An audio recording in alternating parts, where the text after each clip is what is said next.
Pareil, ça s'est déjà produit et ça se reproduira. On ne peut tuer ce qui n'est pas vivant. On ne peut fuir ce qui n'existe pas.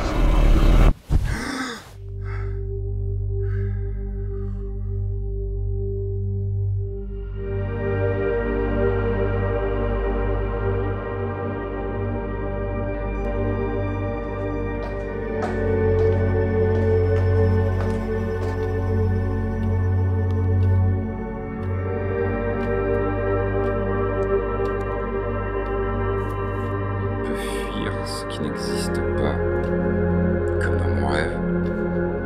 C'est quoi ce château? Je devrais demander à Marc.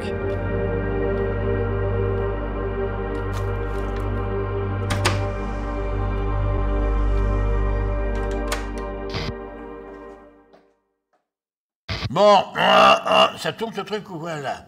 Ah, oui, d'accord. Bon, vous voyez, ça va, ça marche. Alors, voilà, clap, voilà. Ce sera pour la postérité. De toute façon, il faut bien s'expliquer un jour ou l'autre, non, n'est-ce pas? Oui, oui. Ne pas laisser ces charognards transformer l'histoire à coup de conspiration ou je ne sais quoi. Évidemment, ça paraît simple de pointer le doigt vers une sorte d'ennemi imaginaire, hein. Alors que la seule chose que nous avons voulu faire, c'est aider. Bien sûr qu'une entreprise doit faire du profit, mais bien sûr, évidemment, mais ce profit génère des moyens, des employés, du talent. Vous croyez qu'on peut accomplir quelque chose, vraiment quelque chose, sans argent? Hein, sans pépette? Non, vous ferez le doigt dans l'œil, oui, jusqu'au coude. Mes pauvres amis, il faut des gens comme moi pour faire avancer le monde. Il faut des gens comme moi pour permettre à d'autres de faire progresser les choses de la science. Le monde, il en avait bien besoin de progresser, non? Je pense qu'à un moment donné, les gens ont mal compris nos intentions et ont placé tout ça sous la sempiternelle appellation du manque d'éthique, voilà. Mais il faut ce qu'il faut, se retrousser les manches, agir en conséquence. On ne peut pas laisser ce château de cartes comme ça s'écrouler sous prétexte d'éthique. En tout cas, je ne laisserai pas une chose pareille arriver. Pas moi. Non, non. Vous entendez? Pas moi!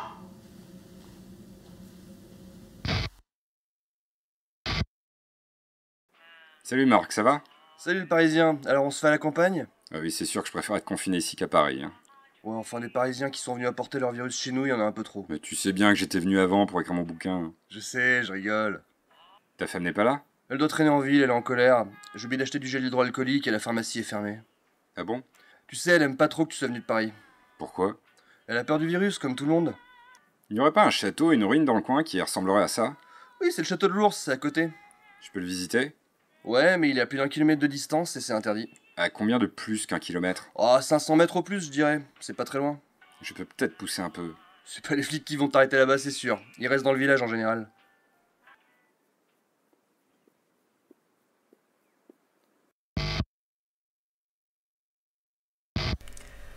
Qu'est-ce que je suis censée dire?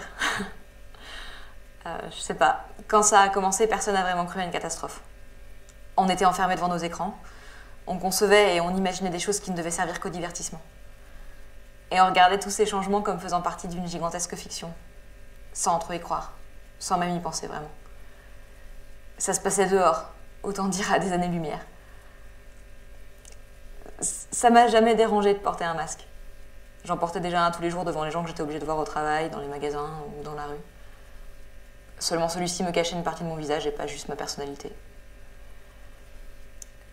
J'ai jamais été très douée avec les gens en général, mais j'apprécie de travailler avec Dumas. Le directeur de la compagnie lui donne les moyens de ses ambitions et c'est assez rare dans ce genre d'entreprise de pouvoir travailler avec le meilleur matériel et les meilleurs scientifiques. Quand on m'a demandé de travailler sur les remèdes au virus, au début j'ai pas très bien compris. Je voyais pas vraiment le rapport avec mes capacités. Et puis j'ai vite compris que ce sur quoi on allait travailler était loin d'être conventionnel. Et là tout s'est éclairé. Ce projet est capital. Et pandémie ou pas, l'humanité devait forcément y arriver un jour ou l'autre.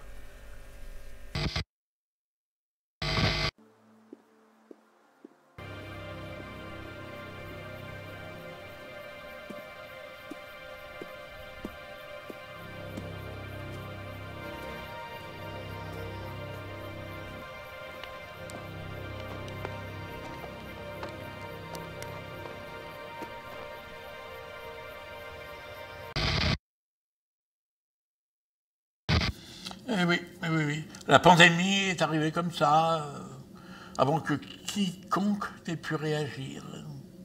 Enfin, c'est ce qu'on dit, hein. Nous l'avons vu venir gros comme un camion, cette pandémie, hein. Au bout d'un moment, ce genre d'événement n'est plus vraiment surprenant. Vous ne trouvez pas? Les gouvernements sont trop occupés par leur petite magouille pour s'intéresser à une catastrophe d'envergure planétaire, hein. Il faut croire ça. Et après, c'est à nous qu'on fait des reproches, hein. On est bien les seuls à essayer d'améliorer la situation, il me semble. Prouvez-moi le contraire, d'ailleurs. Oui, nous avons fait des profits, mais uniquement pour le bien commun. Ben oui. Le peuple a besoin de masques, et bien nous produisons des masques. Il a besoin d'un vaccin. Nous cherchons un vaccin. Rien de mal à ça. Et quand tout a échoué, eh bien nous cherchons enfin encore autre chose, hein. Et la première pandémie nous a fait apprendre de nos erreurs, hein. Les suivantes nous ont fait réfléchir à de nouvelles solutions. Une vision neuve du monde et de ses possibilités. Notre société a été accusée d'aller trop loin. Moi, je vous accuse de ne rien tenter, de vous laisser mourir, d'avoir l'esprit tellement étriqué que vous voyez votre extinction comme une donnée naturelle, inévitable, un acte de Dieu. L'homme, oui, je dis bien l'homme, peut se réinventer. Nous sommes là pour ça.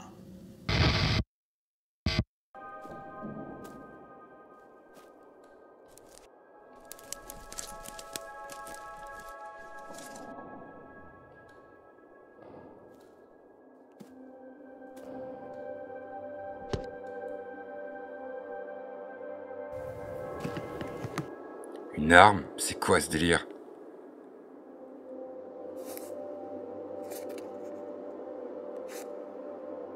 La délimitation est sur 1 km 800. Le sujet ne doit être abattu sous aucun prétexte.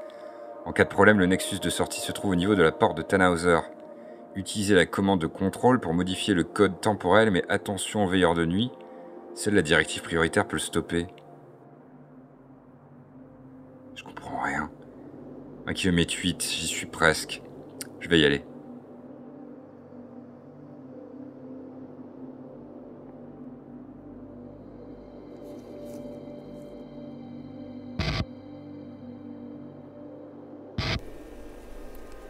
Le travail demandait de prendre les choses sous un angle différent.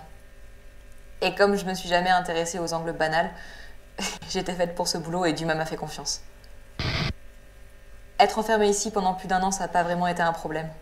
Plus une libération pour moi. J'étais dans un lieu sain et sans risque de contamination. Le paradis. Construire l'environnement, c'était la partie la plus amusante, malgré nos limites techniques évidentes. On a créé un enclos très simple où le sujet pouvait se balader de manière surveillée, sans avoir le sentiment d'étouffer et de remettre en question l'univers autour de lui. Il faut faire en sorte qu'il s'habitue petit à petit et retrouve rapidement un sentiment de sérénité. Le sujet doit lutter pour sa survie tout en conservant les outils fondamentaux qui l'ont maintenu en vie pendant la crise, comme le port du masque en extérieur par exemple. Il ne faut surtout pas choquer le sujet. Il faut contenir ses angoisses et vaincre ses anxiétés. L'observation de son évolution dans son nouveau terrain de jeu est très importante. Beaucoup de choses peuvent faire déraper l'expérience et c'est pour ça qu'on a dû établir un système de sécurité et un périmètre limité. On ne peut pas laisser le sujet explorer n'importe où. J'aurais bien aimé faire partie de l'expérience, mais on n'en est qu'au test.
Aïe, aïe, aïe. Ah.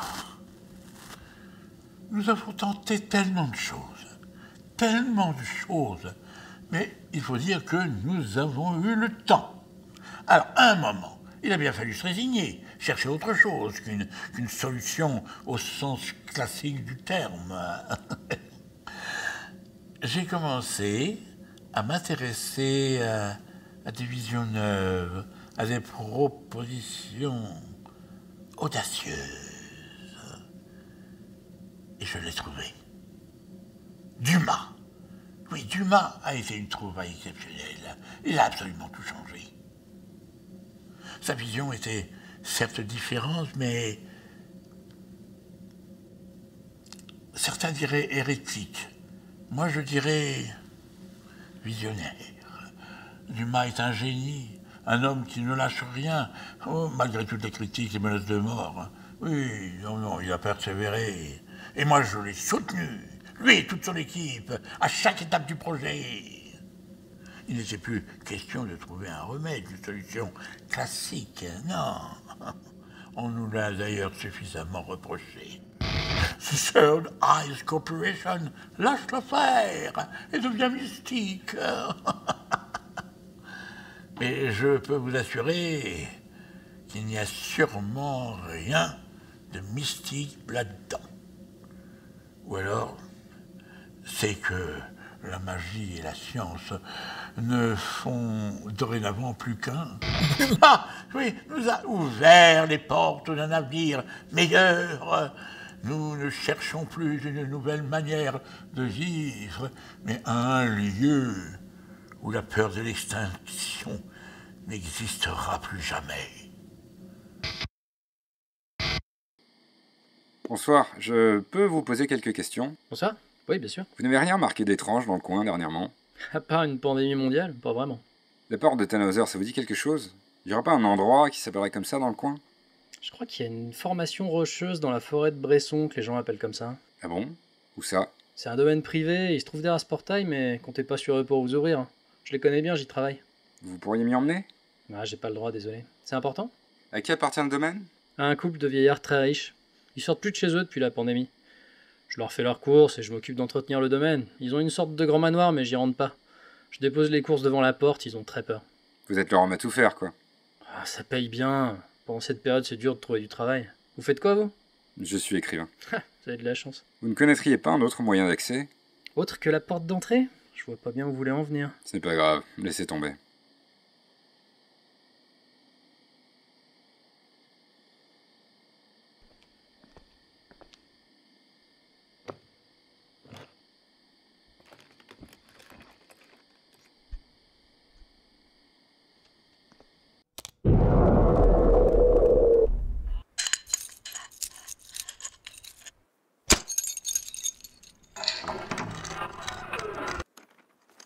Salut, ça va?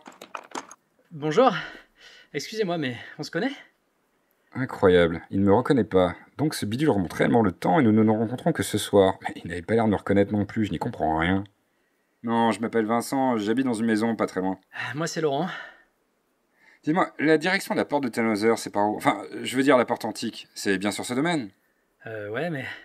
Vous êtes autorisé à être ici? Bien sûr, vous ne croyez tout de même pas que j'ai forcé la porte avec un pied de biche? Non, bien sûr. Désolé. Le trajet est un peu dur à expliquer. Vous êtes pressé? Oui et non. Bon, si vous revenez ce soir, je pourrais vous accompagner, au moins jusqu'au début de la forêt. Vous aurez plus qu'à continuer tout droit. On ne peut pas y aller maintenant? Ah non, désolé. J'ai du travail à finir. Après tout, ce n'est pas très contraignant. Les choses sont un peu longues à mettre en place. On se trouve face à des problèmes auxquels on n'avait pas pensé. Beaucoup de détails peuvent entraîner le refus du sujet, et même si tout ça reste pour l'instant purement hypothétique, on ne peut pas commencer avant d'avoir réglé les défauts. Sans quoi, les conséquences pourraient être graves une fois le système mis en place. Dumas est persuadé de pouvoir nous sortir de ces impasses, et j'ai confiance en lui. Le directeur aussi, même si les différents contretemps le mettent dans une situation difficile par rapport aux attentes du gouvernement. Son obstination vers la privatisation du projet est un réel problème. Et je pense qu'on va au-devant de sérieux ennuis si on n'arrive pas à accélérer la cadence de nos résultats. Nous jouons avec des concepts qui, il y a peu, relevaient de la science-fiction. Mais c'est dans les périodes de crise les plus graves que l'humanité évolue le plus vite. Et une catastrophe comme celle de ces pandémies à répétition nous a mis face à notre impossibilité de lutter contre la planète elle-même. Il nous faut évoluer, être plus que ce que nous sommes, nous débarrasser de ce qui nous caractérise comme dangereux pour le reste de l'univers. C'est le seul but de notre projet, l'évolution. Vous êtes sûr que le chemin n'est pas dangereux la nuit? Oh non, vous plaisantez, y a aucun problème. C'est par là, c'est très facile. Au fait, vous avez bien pris une lampe de poche? Non, parce que bon, se balader comme ça dans la forêt la nuit... Ah.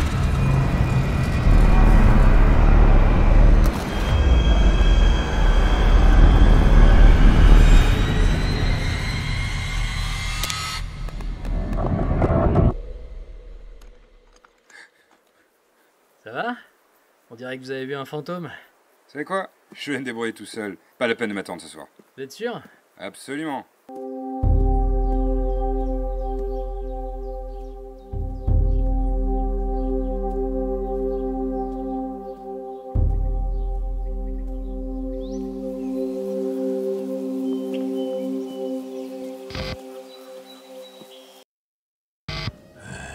Ils sont à nos portes.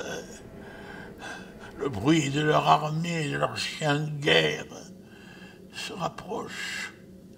Au fond, ce qu'ils n'ont jamais pu digérer, ce n'est pas la révolution de notre mode de pensée, mais bien le fait que cette révolution nous appartienne à nous, et pas à leur petit gouvernement. Nous valons bien plus qu'un gouvernement, surtout avec ceux que nous avons trouvés. Mais nous ne leur céderons pas. Ils le transformeront, l'aviliront, en feront quelque chose qui leur ressemble. Mais ce projet, c'est celui de ma compagnie. La mienne, oui. Et je ne leur donnerai rien. Pas une miette. Nous sommes arrivés dans des notions qui dépassent le flouze, l'argent, la caillasse. Ici, on parle de pouvoir pur et simple, le pouvoir de transformer le monde, la société, pour toujours. Je les entends approcher avec leurs armes, leurs soldats, mais je ne céderai pas, ma compagnie ne cédera pas. S'ils veulent leur monde d'après, comme ils disent, alors ils n'en auront que les cendres. C'est ce que j'ai créé.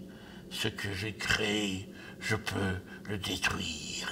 Dumas, si vous regardez ces images, alors c'est que vous en êtes sortis, vous. Alors surtout n'abandonnez pas. Ne lâchez pas une miette. Ah. L'humanité ne mérite pas votre invention, non. Au fond, elle ne mérite que ce qu'elle a obtenu. Son extinction.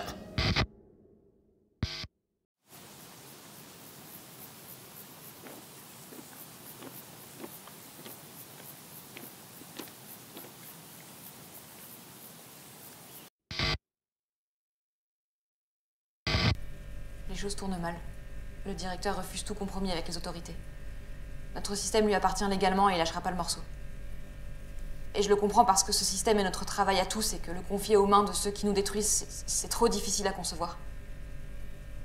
Mais ils ont le pouvoir avec eux. Nous, on n'est que des petites choses terrées dans un bunker. Et on n'est pas capable de se défendre en cas de problème. Nous approchons d'un résultat qu'on pourra tester d'ici peu. Quelque chose de simple et d'idéal. D'une autre époque. Le problème vient aussi du fait que notre vision des choses ne correspond pas réellement aux normes morales communément admises. On risque de créer un rejet massif et les autorités pourraient utiliser ça contre nous et voler notre travail. Il faut qu'on termine le plus vite possible. Certains se demandent si on va dans la bonne direction, si on ne s'est pas un peu perdu en essayant d'atteindre notre but. Et Dumas est passionné et son enthousiasme est communicatif. Moi, j'ai jamais eu le moindre doute. C'est ce dont j'ai rêvé toute ma vie. Je bénis la pandémie parce que c'est grâce à elle que je suis là. Et à la fin, tout sera parfait. Il le faut.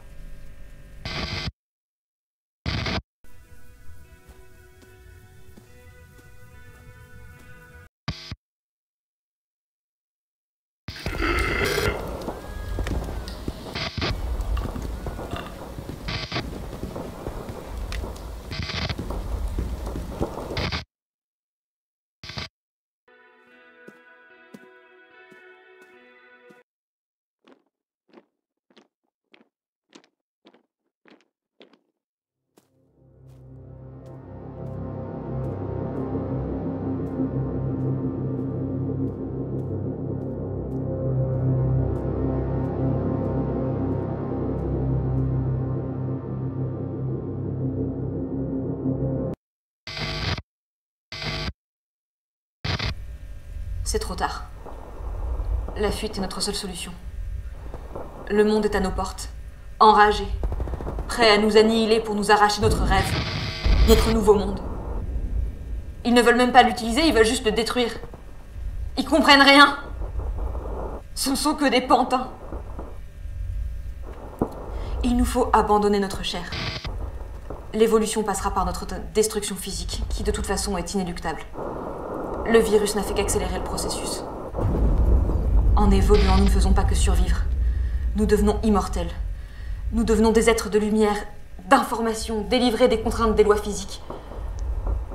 Nous pourrons construire nos rêves avec le simple réflexe d'une pensée et oublier les notions archaïques de société. Nous serons libres, numériques, des dieux vivants. On n'a pas eu le temps de terminer le travail. Il faut fuir. Dumas a réduit l'équipe au minimum. Ils arrivent, je dois partir, mais je vous en supplie, si vous trouvez ces vidéos, essayez de comprendre. Si on ne survit pas, continuez les recherches. Ne nous faites pas mourir 2 fois. Le monde est mort, mais le rêve est vivant.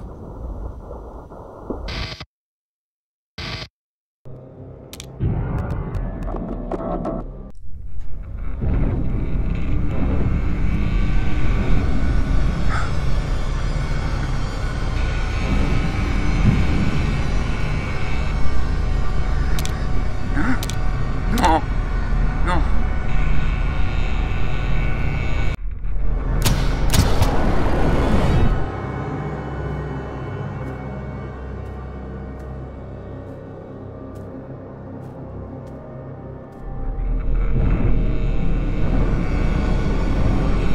Ça ne sert à rien. Tout tourne en boucle, encore et encore. Ce monde et les autres, tous pareils.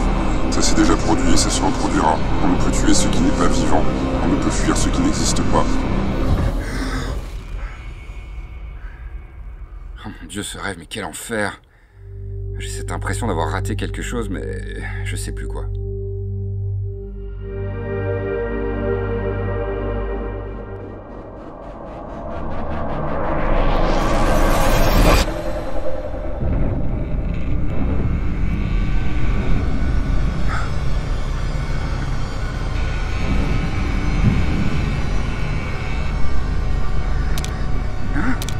Non!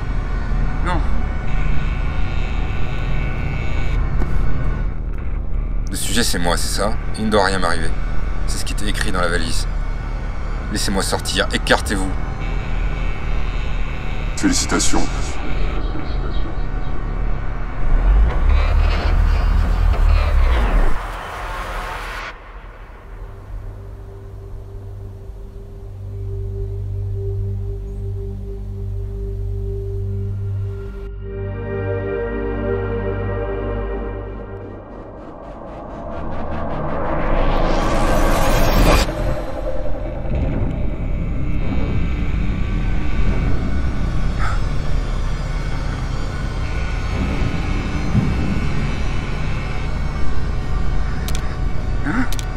Non!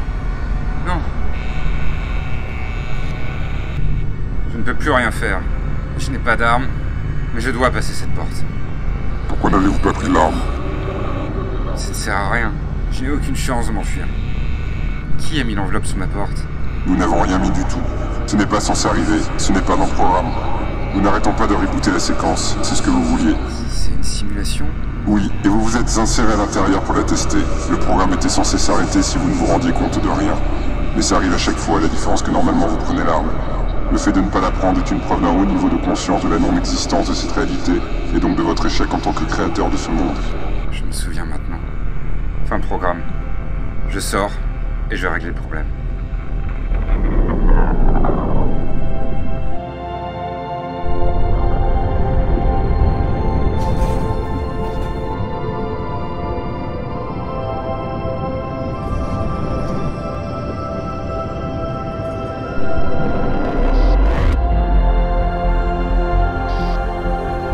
Il ne reste rien.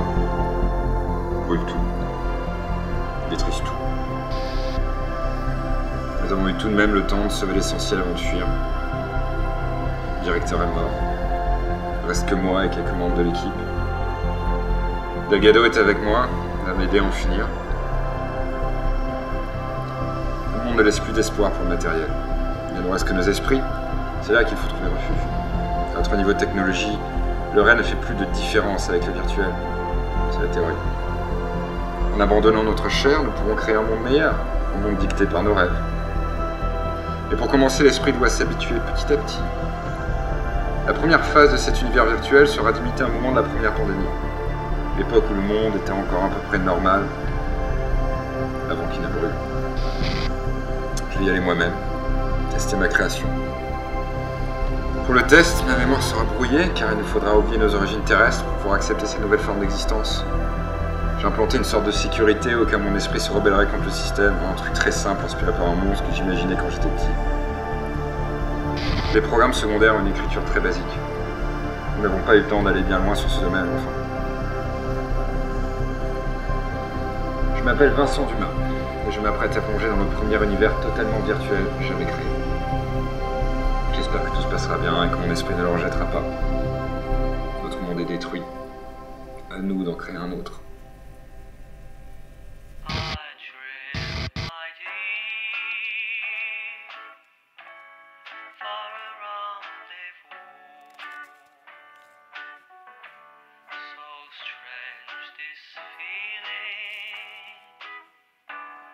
Of a deja vu.